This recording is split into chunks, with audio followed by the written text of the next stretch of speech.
Hey everybody, this is D Hunter, bringing another action figure review. Today, we're going to look at the McFarlane DC Multiverse Batman Begins Batman, and this is the gold label Target exclusive Fear Toxin or Ghoul variant. I got this guy at Target today, as he's a Target exclusive, so let's take a look at the packaging. As you can see at the top, 22 moving parts, McFarlane Toys, ages 12 plus. This is part of the Gold Label collection. A Gold Label figure is simply a retailer exclusive. This guy's a Target exclusive. DC Multiverse Batman. Here he is in the package. We have a Batarang, grapnel launcher, display stand, collector's card, and a couple of alternate hands. One side of the package, Batman from Batman Begins. Other side, Batman. At the bottom, there's the barcode if that helps. And on the back, here's the Batman Begins movie poster. So with no further ado, let's open him up. And here's the Fear version of the Batman Begins Batman, next to the standard version. And I did pick up the entire wave today. Batman Begins Batman, Fear Batman Begins Batman, Michael Keaton Batman, and Scarecrow. I went to 2 Targets. One was pretty far away, and somebody beat me to there, so I still didn't get everything I wanted, but at least I got one of each figure to open for now. Alright, now that we have this figure out of the package, here he is with all the accessories laid out. Display stand, collector's card, 4 hands, Batarang, and a grapnel launcher. Before we load all that, let's talk about and check out the figure. So this is Batman from Batman Begins, played by Christian Bale. Not only that, but this is the Target exclusive gold label Ghoul or Fear version. This is how Batman looked when he forced Jonathan Crane or Scarecrow to breathe his own fear gas in. Then he saw Batman looking like a giant bat demon, and it was an awesome scene. Whenever they draw Batman as a demon or have him like that, it's just such a cool visual thing. He's already scary as it is, but he can be even scarier. This is, I think, the 3rd company to make a figure of this. Mattel did one of the Movie Master line. Mayfix did a variant in their Dark Knight Trilogy line. And then we have this one. And it's a very logical variant. I'm surprised this isn't the Platinum in the wave. And Scarecrow is. So let's take a closer look. Now, of course, the main part is the face here. And it looks good. It looks evil. It looks demonic. It's pure black. The cowl has some extra sort of lines in the ears and on the sort of head there. As we go further down, the rest of the figure should be exactly the same, but the paint job is a little bit different. It has, like, I don't know, a gray or a little bit of whitewash to it. A little bit sort of more dull, and that's for the entire outfit. Just make it a little bit different from the other one. That traditional Batman Begins belt, double jointed elbows and knees, cloth soft goods cape with a wire in it, just like the other one. Except he has a little bit of different paint job and a totally different badass looking head. And a closer look at his face and head sculpt, which I think looks great. The sculpt is scary. It looks similar to the movie, and it looks very demonic. My only complaint about the head sculpt would be the fact that the head and neck are 2 separate pieces. It does really kind of mess up the look of this suit. If I could pick anything they could change about this, it would be making the head and the cowl, the neck, have no articulation, have the articulation underneath all that. Having the head and neck one piece, kind of like the 3 Jokers or Hush Batman. Hell, they can do it with those figures where nobody wanted it, but they can't do it with Batman Begins, Michael Keaton figures, where it would make the figure look so much better. Still, it is a badass head sculpt. And then here's the figure, broken down as far as he can go, with all of his removable parts detached. I would be extremely cautious when swapping out his wrists. Mine had a little bit of resistance, so I took some boiling water and put his arms and all the hands into it, and I'm going to do the same when I'm swapping them out. My first Batman Begins figure, after I did my video, one of the wrists snapped. Luckily I was able to get another one at Target and return that one pretty easily. Just be careful, that's all. And out of like the 500 McFarlane DC figures that I've gotten, that's like the 2nd time that's happened. But I've seen a lot of reports happening on this Batman Begins figure. Now let's check out his accessories, starting off with the boring stuff. Here's his display stand, typical McFarlane display stand we've seen countless times before. And then we have his collector's card. As you can see, it's an image of the Batman Begins movie poster. Batman Begins. On the back side, there is a description. If you want to read that, pause now. Now let's check out his hands. He has 4 of them, 2 left hands and 2 right hands. 2 of them are holding bat gadgets. Here's Batman with his first pair of hands. His right hand is a gripping hand, his left hand is a fist, and here's his alternate pair of hands, both of which are holding bat gadgets. which are fairly useless for the Fear version of Batman. His right hand has 3 batarangs, his left hand has a little bomb. 3 batarangs, kind of cool, sort of Dark Knight Returns style. We have that little sort of explosive bomb that he used in Bat Begins and The Dark Knight. Now to look at the other Bat gadgets. We have a batarang and a grapnel launcher. In the movie, he had both smaller and larger batarangs, so this is fairly accurate. Now, neither one of these accessories is going to be that useful for the Fear Batman. I don't see him throwing batarangs and using grapnel launchers, so I have some more Bat gadgets to give to the regular Bat Begins Batman. Batarang looks like the Dark Knight Batman symbol, done in all gold. And then we have his grapnel launcher, which is also done in all gold, but could definitely use some black parts. It wasn't all gold in the film. The sculpt was good, paint job a little on the weak side. Here he is holding and getting ready to throw his batarang, and here he is holding his grapnel launcher, looking like this. He's getting ready to grapple up and terrorize the citizens of Gotham. Now to check out his cape. It's made of a soft goods material and has a bendy wire on either side.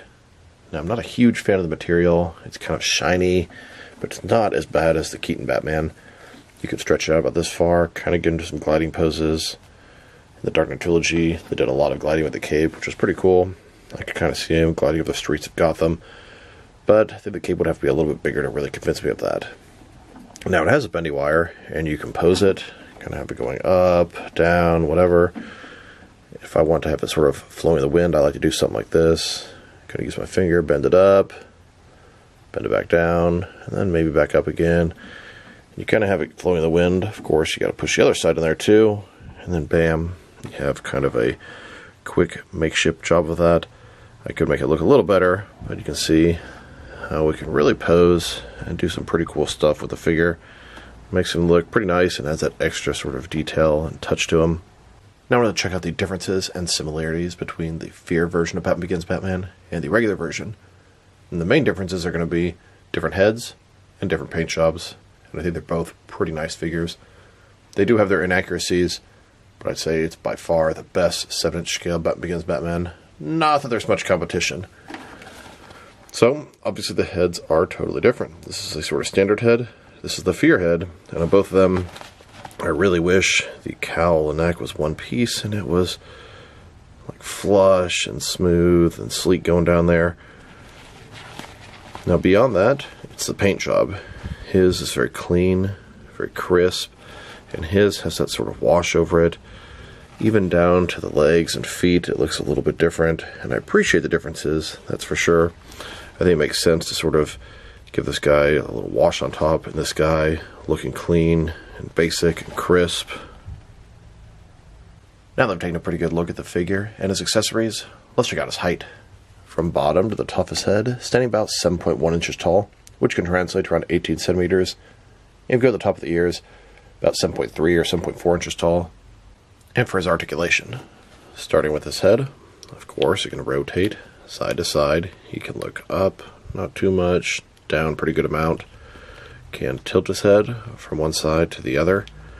Shoulders on a ball joint goes up about 90 degrees, up, down, around.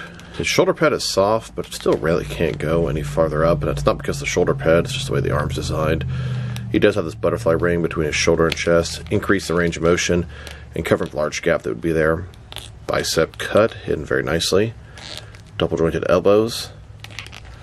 His wrist can rotate, and it is hinged as well. In his torso, he has a ball joint. Rotate around, forward and back. Another one in his waist. Rotate around, forward and back. Between the two, very good range of motion in the torso area. You get more out of the torso than the waist on this guy. Legs, complete does the splits. McFarlane style hip joints. Rotation is pretty much non-existent. Legs go forward, about that far. Back not much. Double jointed knees. And his ankle. Forward and back. Rotate. Tilt, rock. And toe articulation. Here's a look at the Fear Batman holding Scarecrow. He just used Jonathan Crane's fear gas upon himself, and now he's interrogating him. Of course, Crane is so terrified, he's not giving out very coherent answers. Who do you work for? Ra's al Ghul. Ra's al Ghul is dead. Who do you work for? Nobody's home right now.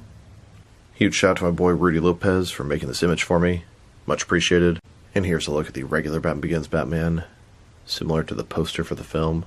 Now let's check them out. Next is some of their action figures, starting off with some other Batman Begins figures. Here's the Fear version of Batman Begins Batman, next to the standard version. Like I said before, two excellent releases. And then here's the Fear McFarlane Batman Begins Batman, next to the Mafex version. I believe a future figure, I think Scarecrow, came with an alternate head and cape and chest piece, so you could customize and alter the original Batman Begins Batman into the Fear version. I think it's a really cool idea, and I think they did an excellent job with it. I really like the Mafex version. Head sculpt's good, the chest a little bit different, and the cape, it has different pieces and holes in it. They did an excellent job with that. I really, really like how that sort of came out. Now, Mattel also makes a version in their Movie Master line. I don't have one of those loose. I do have one sealed still. I've always wanted to add him to the collection, but not that big a deal. Here are all of my Batman Begins Batman figures by McFarlane, NECA, Mafex, Sub Studios, and Mattel. Now, these are not all of my Dark Knight Trilogy Batman figures, not all of my Christian Bale Batman figures, but all of them specifically wearing the Batman Begins suit, which I am rather fond of. And then here are all the McFarlane DC Multiverse Christian Bale Batman figures. We have a total of 7 of them. We have the Fear Toxin Batman Begins Batman, the regular Batman Begins Batman, the Platinum Hong Kong Skydive Dark Knight Trilogy Batman with the soft goods wired cape, the Build-A-Figure Dark Knight Batman with the plastic cape, the 6-pack movie Dark Knight Batman with the cloth cape, the Hong Kong Skydive Unmasked Batman, and the Jokerized Batman. Here are all the McFarlane figures specifically from Batman Begins. We have the single version of Lucius Fox and his black tux. That's from the party at the Wayne Manor. Then, of course, both versions of Batman Begins Batman, regular and Fear Toxin. And then both versions of Scarecrow in the business suit and the straitjacket. Now, I would love to get Bruce Wayne and Alfred from Batman Begins, Rachel Dawes, Commissioner Gordon, but realistically, I think the only other figure we might get would be Ra's al Ghul in his League of Shadows ninja outfit, and I really hope that happens, both an unmasked version and a masked version for army building. But I would take anything they would make for this film, but I think Ra's al Ghul is about the only one that I think is likely to happen. Here's this McFarlane Batman Begins Batman, next to a NECA Christian Bale from American Psycho. Now let's check him out, next to some other recently released McFarlane DC Multiverse figures. Here he is, next to the rest of his wave. We have the Batman Begins Batman, Fear Batman and Scarecrow, and then the Michael Keaton Batman. Here's this Batman, next to the Walter West Dark Flash, the Flesher Superman, and Tempest. This wave has a Platinum figure, Nightmaster. I'm on the hunt for him. And here he is, next to the 9th wave of Collector's Edition figures, both the regular and Platinum Chase variants of Guy Gardner Green Lantern, Captain Cold, and Power Girl. Then, next to the Flashpoint Thomas Wayne Batman vs. Reverse Flash 2-pack. And now, with the Joaquin Phoenix Joker and Franklin Murray 2-pack, here's this Batman, next to the McFarlane Toy Store exclusive Icon. Then, with the Target exclusive Gold Label Wildcat and Orion. And now, with the most recent wave of Page Punchers, both the regular and Platinum Chase variants of Shazam and Captain Thunder, the comic version of Christopher Reeve Superman, and both versions of the animated Red Hood. And finally, with the King Kong vs. Batman 3-pack. Now let's check him out, next to some action figures from different various companies, so we can see how he fits in both scale and style-wise, in case you want to know which lines you can mix him with. Since he's a McFarlane toy, they're typically the 7-inch scale. I'm going to start off my comparisons with some of the larger action figure lines I collect, and work my smaller, and I'm going to include as many Batman figures as I can during these comparisons. Here he is, next to several different McFarlane DC Multiverse Batman figures, all 7-inch scale, and now with some Jack-specific wrestling figures, and some Devon Select toys. Here's Batman, next to my wife's glasses case, and here he is with some DC Direct and NECA Batman figures. Then, with both some Mattel and Jazzwares wrestling figures, and now with some Mezco and Mattel Batman figures. Next, with some Mafex and Hasbro Marvel Legends, and finally with some SH Figure Arts and Jazzwares Fortnite figures. So overall, I really like this Batman Begins figure, and it's a cool variant getting the sort of Fear or Ghoul version. I think it makes perfect logical sense. I appreciate the fact that the paint job's a little bit different and has sort of a wash on it, dulling sort of the colors And the head sculpt is just awesome. Now, my biggest complaints about this figure, which really stem from the original Batman Begins figure, is number one, the head and the cowl, and I know I said that a couple times in this video, but I wish it was one thick, solid piece. That would be much more accurate to the film, and would really have the silhouette and the sort of visualness more appropriate. And then there's a lot of sort of texturing on the figure that doesn't need to be there, like underneath the sort of armor pieces, and I don't think that was accurate to the Begin suit. Still, even with those sort of creative liberties, I really like the figure. I think he's very well done, for the most part. If I were to rate this guy, his articulation's on point, accessories on point, the cape, the head sculpt, except for the sort of neck, it's almost all good. I'd probably give this guy a 7 out of 10. Not quite as impressed as the original Batman Begins Batman, because this is just a variant, but it's a cool variant nonetheless. I'd say it's a very solid wave of 4 figures. If you get your hands on them, do so. So this is D Hunter. Thank you for watching this video. If you liked the video, press like below. If you have anything you want to save the video, add to the comment section. If you want to see additional action figure reviews from me, press subscribe. I do appreciate when you do that. Once again, this is D Hunter. Thank you for watching this video, and I'll talk to you guys real soon.